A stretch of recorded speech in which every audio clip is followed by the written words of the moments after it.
Kombinatorikas uzdevumos būtisks aspekts ir saprast, vai veidojot elementu izlasi, ir vai nav svarīga elementu secība. Tas nosaka, kā mēs apstrādājam un interpretējam kombinācijas, un šis principiālais atšķirīgums nosaka, vai mums ir darīšana ar sakārtotām vai nesakārtotām izlasēm. Par to tad arī parunāsim. Sakārtota izlase ir kopu veids, kurā ir svarīga elementu kārtība. Katram elementam šajā kopā ir sava noteikta vieta vai loma.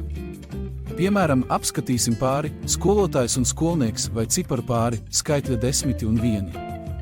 Ja šo elementu secība tiek mainīta, tas rada būtisku atšķirību. Piemēram, mainot vietām skaitļa 2 ciparus, iegūst citu skaitli, 23 vietā 32, bet mainot vietām skolotāju ar skolnieku var sanākt pavisam jocīgi. Tāpēc šie ir sakārtotu izlašu piemēri.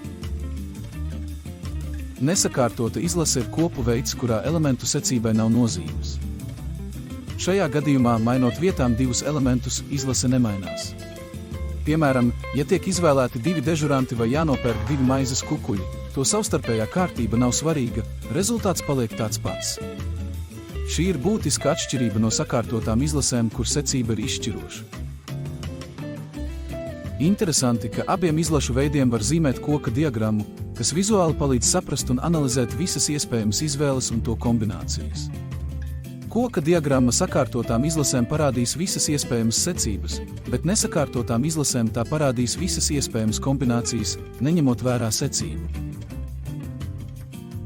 Sapratne par sakārtotām un nesakārtotām izlasēm palīdz matemātiķiem, zinātniekiem un lietišķiem cilvēkiem efektīvi analizēt un aprēķināt iespējamo iznākumu skaitu dažādās situācijās, no vienkāršām ikdienas izvēlēm līdz sarežģītiem zinātniskiem pētījumiem un biznesa procesiem.